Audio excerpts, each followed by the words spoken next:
Okay, so welcome back to, not I guess it's the second part, but the second time that this podcast has been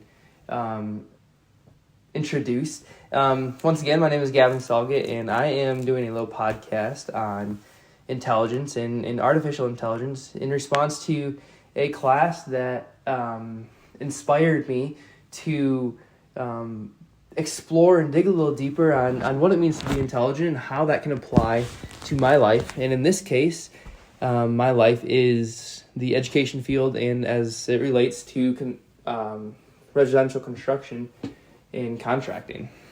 That's what my background is. But I guess in the last part, or in the introduction, I left it off as talking about how we want to get close to how we can use artificial intelligence, or how we can use artificial intelligence to maximize efficiency and while we minimize trivialness in our lives personally and professionally.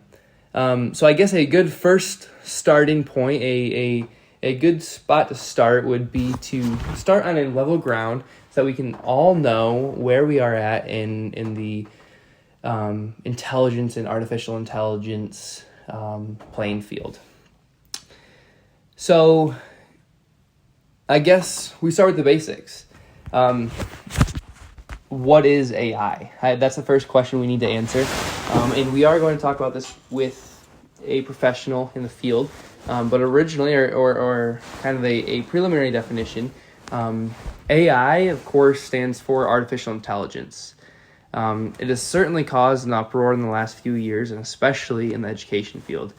I have seen in many of my educational classes and my mathematical classes is the question of, well, can I use AI on exams? Or can I use AI to do homework for me? Or can I use AI to write papers for me is a huge one right now. And more broadly, can I use AI to do my job? Because if that's the case, what can I use AI to do?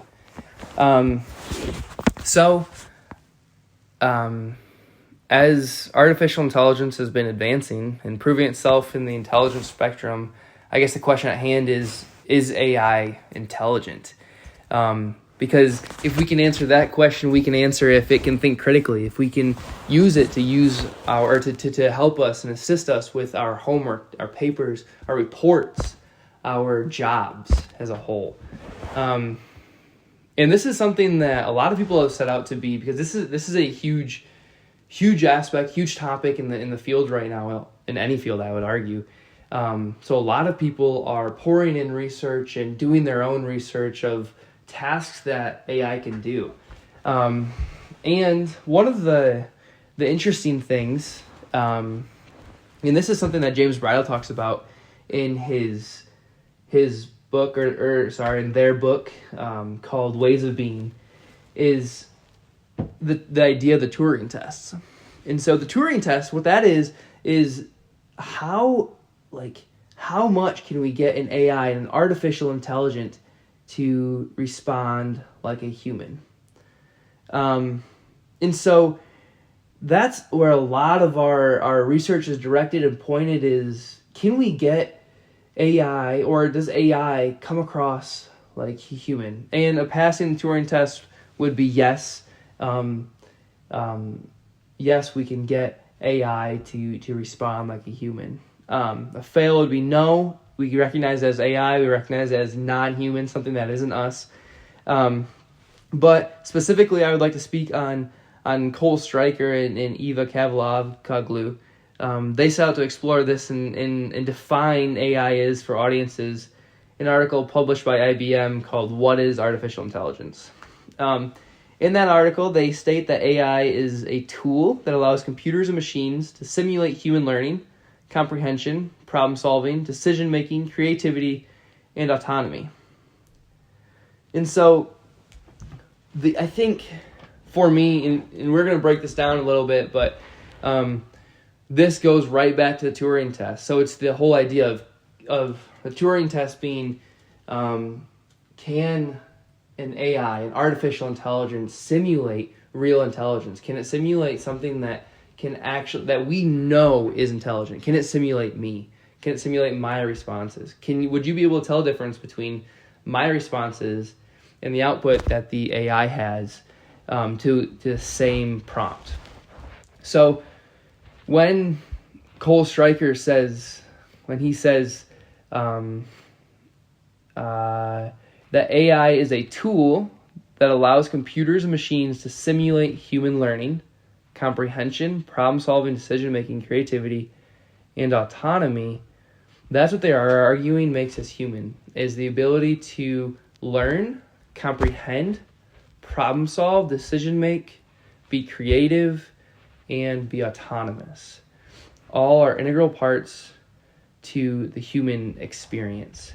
But I think as it relates to the conversation at hand of how AI can fit into construction, I think one of the important parts is the preliminary words that he uses early on in their definition is that AI is a tool. So this is huge. AI being a tool is massive. And I want to speak on this from my perspective because as a builder, I have so many different tools, and I talk about this a lot in my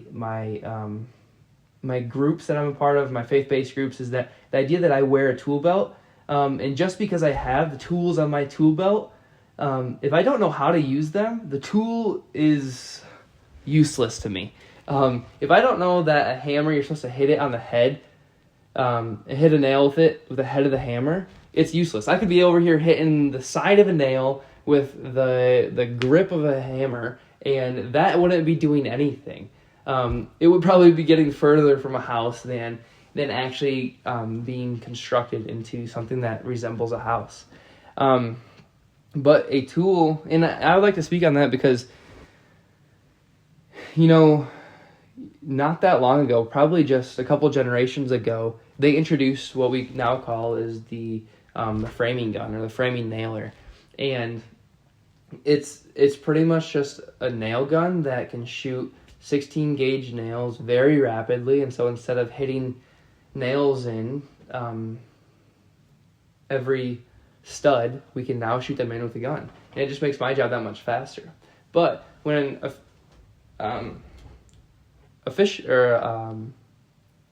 initially when they came out with a nail gun, there's a lot of pushback, and people are saying, you know what, you cannot use that because it is making our job too easy. It's replacing my job.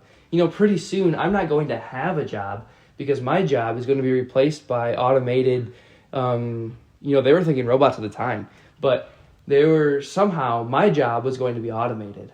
Well, we look back now and we think how silly that was, that people were they're hand banging every single nail, they're hitting every single nail with a hammer, and how inefficient that was. Because now I can frame a wall in about, 5 times the speed as I could if I didn't have a nail, or if I had no nail gun.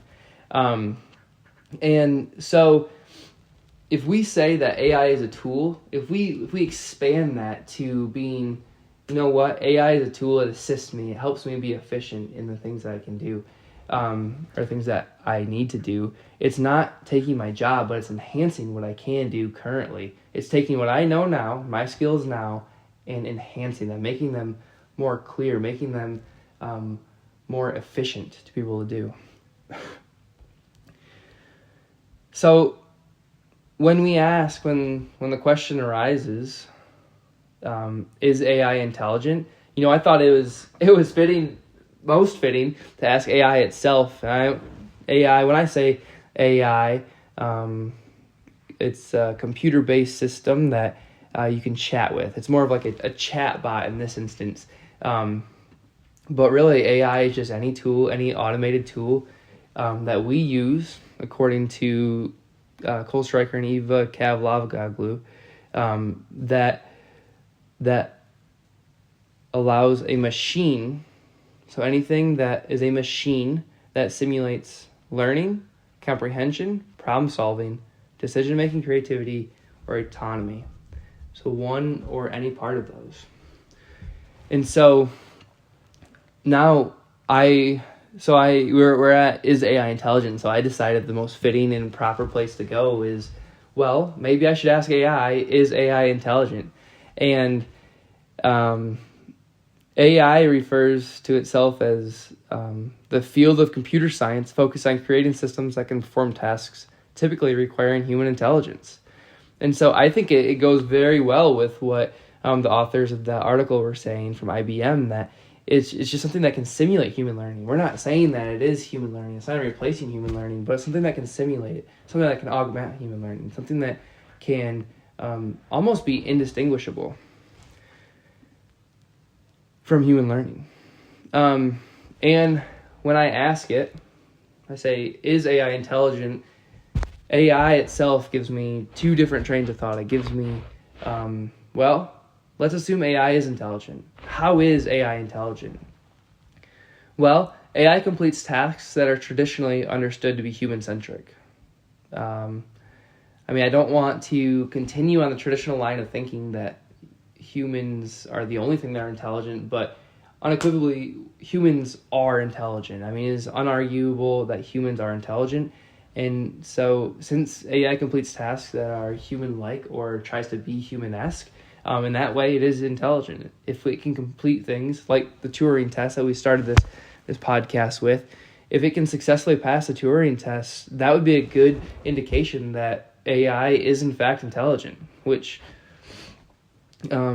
isn't a comprehensive test, but is certainly a good indication. AI can summarize and it can make generic inferences. It can interpret sensory data, images, sounds, and speech, and they can simulate logical thinking to solve problems. All of these things, which is to say that, it can imitate humans, but is imitation really self-thinking? And it goes back to the last thing that Stryker was talking about. Does it have autonomy? Can it make these decisions on itself or by itself, on its own? And the other train of thought that AI itself gave me was, well, let's assume AI is not intelligent. How is it not intelligent? One of the very first things is that AI is man-made. If we go back to the idea of the hammer is a tool. The nail gun is a tool. Neither one of them can build a house by themselves, but can certainly help us build a house. But that hammer, that nail gun, both those things were created by us to assist us. It isn't something that is, being created regardless or with complete disrespect to me wanting it to be here or not. It just is created by me. And again, the tasks that it completes, the AI completes, are restricted to what I want it to do.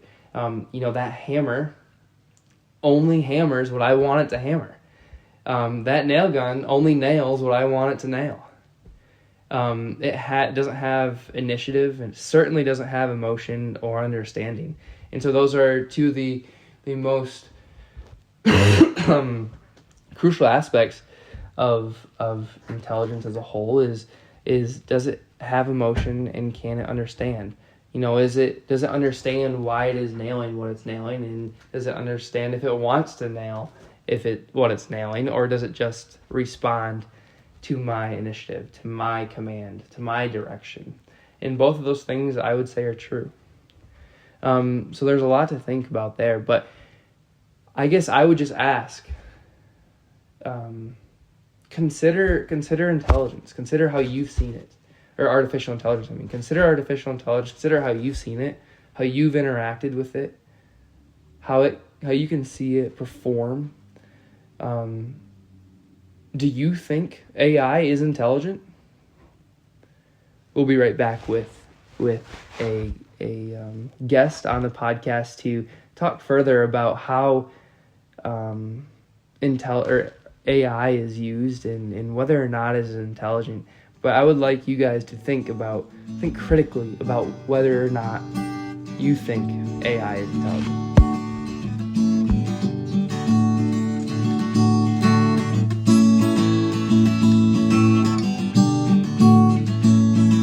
So we are joined by Daniel Lahee. Daniel is a self-taught subject matter expert in artificial intelligence. Through professional training, though, Danny became a practicing engineer, and Danny has extensive training and experience in coding languages such as Python, C++, MATLAB, etc. Danny, thank you for joining us. Thanks for having me, Gavin. Is there anything that I missed in your professional experience, your professional credibility? I don't think so. I think that about covers it. No? Okay, perfect. So I just have a couple questions for you, Danny. I guess I'll explain what we've been doing over this podcast. We're just kind of getting into what AI really is and the practical uses and applications of AI. And we're going to hope to apply it to my field, which is construction trades and the educational field as well. So, Danny, just to kind of get us rolling, how would you characterize artificial intelligence? I would just characterize artificial intelligence as like a program like any other that just relies really heavily on pattern recognition. So there's like a few different types of AI out there, but a couple different of like the most frequently used ones, right? So like ChatGPT, right? The way that works is it just looks at it looks at like say 1,000 papers that somebody wrote on, let's say that you're wanting to learn more about AI, right? So it goes and it reads 1,000 papers on AI, and it just kind of sees the trends of like what words come up frequently, and then like what words are they next to. So that's like how that one works. But there's other AI that are kind of more like reward system based if you wanted to train it to do a task. I see. So it takes a database, it analyzes the database, it pulls, and maybe it can even make some inferences based on the information that it's given? Yeah, something like that. Okay. And so I guess in that case, it doesn't have any autonomy. It can't make decisions. It can only do what you're asking it to do. Because that's kind of where we're coming from. That's where we're at currently. Is we have a couple different authors that just say that there is no autonomy to AI, and that's actually one of the biggest separations between intelligence, or like human intelligence, cognition, recognition, and artificial intelligence. So AI can make decisions. It just has to make decisions based on the way that it's programmed, right? So you can either program the way you want AI to make decisions, or you can let an AI program itself how to make decisions, right? So that's kind of that difference between like the rewards-based like learning programs and the more pattern recognition-based programs. They're both using pattern recognition, but like there's different like AI that people have designed that will do things like drive a car, right? And they'll say, hey, you get negative points if you get into an accident, but you get positive points if you stay in the center of the road, right? So that way you told the AI what criteria to use when making a decision. And you can custom tailor and make it more complex than that. Like if you wanted to say, hey, I want when you go faster you get more points, or when you go slower you get more points. So that would be a reward system, kind of similar to like my dog. Yeah. Or how he would say. So in that case, James Bridle makes an argument about planetary intelligence, how things work together. And in this case, it would be working together with the environment around it to receive the points, or, you're talking about in the road system. Definitely, yeah. That's interesting. But so that differs from AI that you let program itself. Now, that would be the example of like ChatGPT, where you say, hey, you're going to learn how to write a paper by reading a bunch of papers, right? And in both cases, the kind of the reward system would be like, oh, how similar is it to like what else is out there, more or less. But in that case, you're giving the AI some freedom to kind of design itself in a way, which is why it has more of that artificial intelligence vibe. I see. And so I guess where we were going with it, or what I was thinking along the lines is that AI still isn't going to write that paper for me until I ask it to write the paper. Whereas I can go out and choose to write a paper for any reason or no reason at all. And I think that's where Cole Stryker and Eva Kavlagoglu would agree that like the AI isn't going to go write a paper by itself. AI always has to operate within the bounds that you give it. So, man-made bounds. man-made bounds. I see. Right? Man-made bounds for a man-made system Yeah. to operate in. I see. Yeah. That makes sense. It can't alter its like most fundamental code, but there is an extent to which like it can make small decisions, but it only can make the decisions you let it make. Does that see. kind of make sense? Yeah. Yeah. So it is still being bounded by my parameters that I am setting for it. Yeah. That makes sense. So I guess, Danny, the last question I have, her last couple questions, do you have any ethical or moral concerns with the development of AI? Where it's heading, where it's at now? I know kind of a broad question, and we could probably get really into it, but could you just give like a succinct answer of do you have concerns with it? I do have some concerns. I think that a lot of people use AI as a shortcut, which can be a really helpful tool. And I think that sometimes it can get in the way of them. So like I've seen students using AI in like less than moral ways to cheat on homework and assignments like that, whether it's writing assignments or coding assignments, which is not something that I approve of because you're not necessarily learning the material yourself. I've also seen professionals use it like in the workspace to say, hey, write a framework for a code, and it saves them a bunch of time.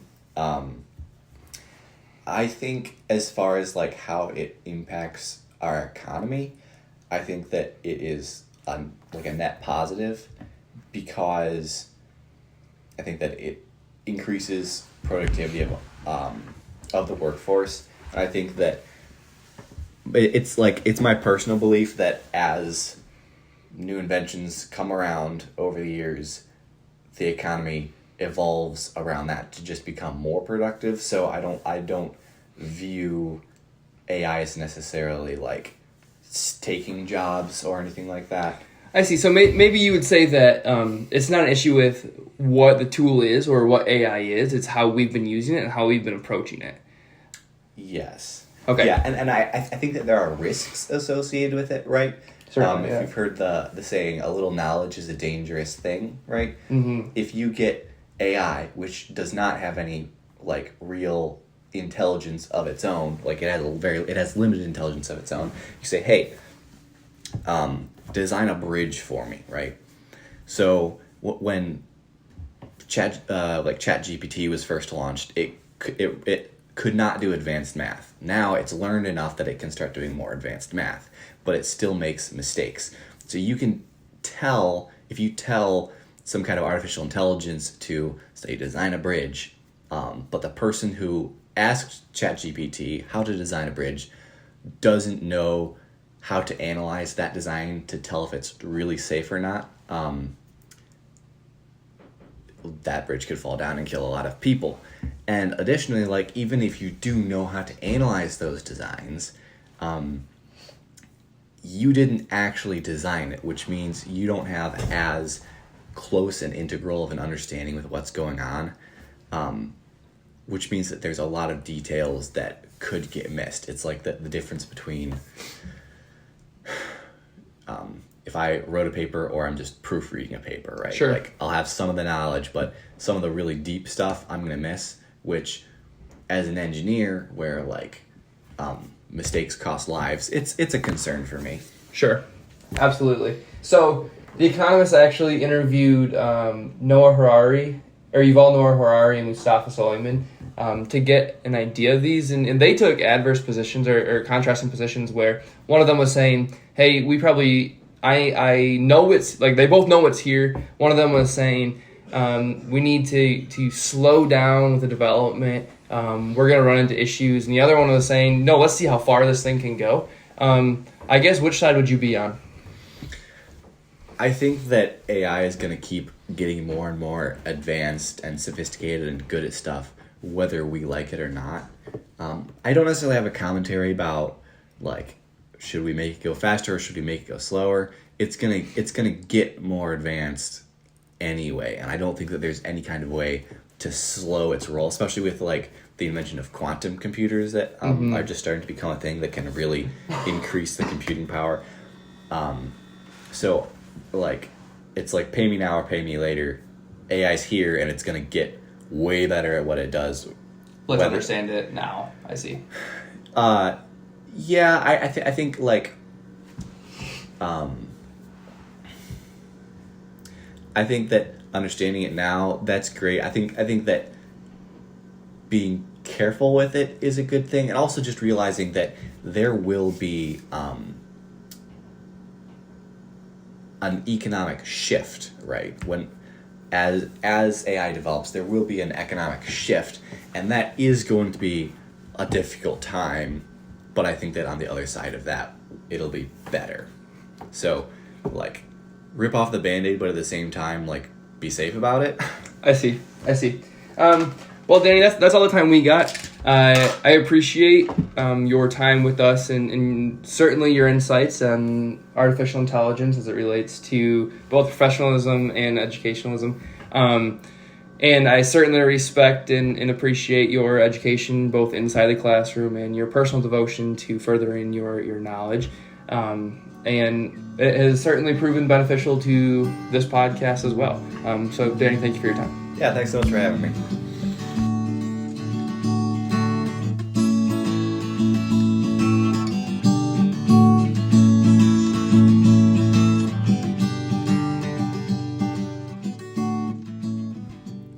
Wow, what an absolute treat it was to be able to sit down and talk to Mr. Lahee over the last few minutes.